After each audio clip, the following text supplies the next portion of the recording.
Hello everyone, welcome to our video on the doctrine of lapse. Doctrine of lapse policy जो है वो 19th century में British east India company के द्वारा introduce की गई थी। डॉक्ट्राइन ऑफ लैप्स पॉलिसी का बहुत ही सिग्निफिकेंट इम्पैक्ट पड़ता है इंडियन हिस्ट्री पर, जिसे हम आज जानेंगे। तो बिना देरी किए चलिए स्टार्ट करते हैं। Doctrine of lapse doctrine of lapse 1848 में लॉर्ड डलहौजी, जो कि गवर्नर जनरल थे इंडिया के, उनके द्वारा इंट्रोड्यूस की गई थी। डॉक्ट्राइन लैप्स जो पॉलिसी है वो ब्रिटिशर्स को अलाउ करती थी कि वो इंडियन स्टेट्स को अनेक्स कर सकती हैं अगर इंडियन स्टेट के रूलर का कोई नेचुरल हायर नहीं है।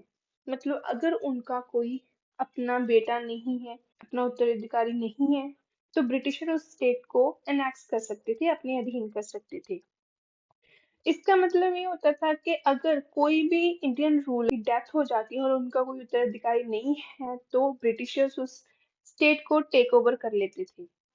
अब सिंपल शब्दों में हम कह सकते थे कि जो डॉक्ट्राइन ऑफ लैप्स है उसमें कहा गया था अडॉप्टेड सन जो है वो अपने फॉस्टर फादर की प्राइवेट प्रॉपर्टी का मालिक हो सकता है, लेकिन स्टेट का नहीं।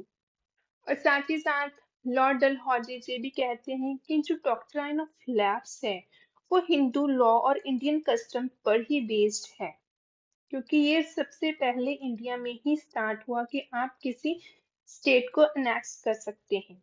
जैसे महाराजा रणजीत सिंह जो है, उन्होंने कुछ अपनी फ्यूडरी स्टेट्स जो है उन्हें अनेक्स किया था, क्योंकि उनके पास कोई उत्तराधिकारी नहीं था, तो उन स्टेट्स को महाराजा रणजीत सिंह ने अपने अधीन कर लिया था, जिस नीति को बाद में लॉर्ड डलहौजी ने अपनाया।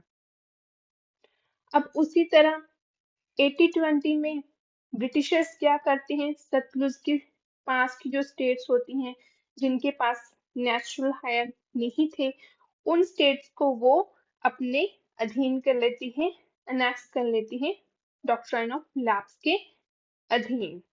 अब इस पॉलिसी को लॉर्ड डलहौजी ने इंट्रोड्यूस किया था। इस ओरिजिनेटर लॉर्ड डलहौजी हैं, जिन्होंने 1848 से लेकर 56 तक इंडिया पर रूल किया। अब जब लॉर्ड डलहौजी गवर्नर जनरलशिप पर आते हैं, तब उन्होंने जो डॉक्ट्राइन ऑफ लैप्स है उसे पूरी तरह से अप्लाइड किया था इंडियन स्टेट्स पर। लॉर्ड डलहौजी ने पूरे जोश के साथ इस पॉलिसी को इन्फोर्स किया, और साथ ही साथ इसमें उनका लक रहा कि उन्होंने अपने पूरे कार्यकाल में बहुत सारी स्टेट्स जो हैं वो अपने अधीन की, उन्हें ब्रिटिशर एम्पायर में मिलाया।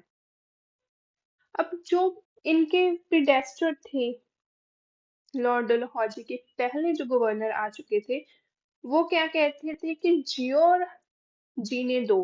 लेकिन लॉर्ड डलहौजी ने ये नीति अपनाई कि ना हम जिएंगे ना हम आपको जीने देंगे।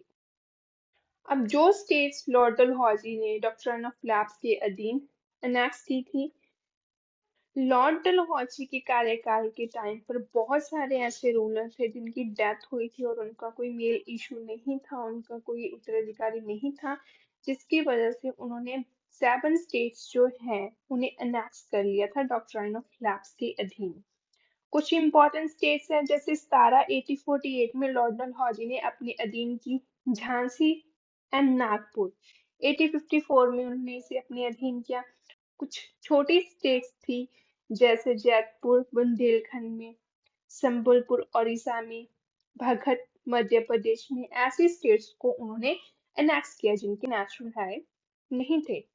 लॉर्ड डलहौजी ने अवध को भी एनेक्स कर लिया था 1856 में, और उन्होंने कहा कि जो नवाब है वहां के वाजिद अली शाह, वो ठीक तरह से अवध को चला नहीं पा रहे, मिस गवर्नेंस के ग्राउंड पर उन्होंने अवध को जो है अनेक्स किया। अब अवध वही स्टेट थी जिसे सबसे पहले इन्होंने बफर जोन के अधीन रखा था, खुद की टेरिटरी को बचाने के लिए। लॉर्ड डलहौजी ने 8 स्टेट्स को अनेक्स किया अपने 8 ईयर के टेन्योर में। 8 साल तक उन्होंने इंडिया में एज अ गवर्नर जनरल अपना रोल अदा किया, और उन 8 सालों में उन्होंने 8 स्टेट्स जो हैं इंडिया की उन्हें अनेक्स किया 1848 से लेकर 56 तक।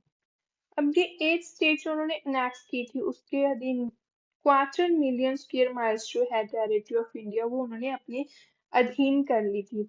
और ये विक्ट्री जो ब्रिटिशर्स की अपने पावर को एक्सटेंड करने की स्टार्ट हुई थी वो विक्ट्री स्टार्ट हुई थी जब उन्होंने सिराजुद्दौला को प्लासी के युद्ध में 1757 में हराया था। तब ये विक्ट्री जो है ब्रिटिशर्स की स्टार्ट हुई थी। उन्होंने तब से इंडिया की स्टेट्स को अनेक्स करना स्टार्ट कर लिया था। तो आई होप गाइस आपको यहाँ तक समझ आया होगा। बाकी का हम नेक्स्ट क्लास में करेंगे। Thank you for watching.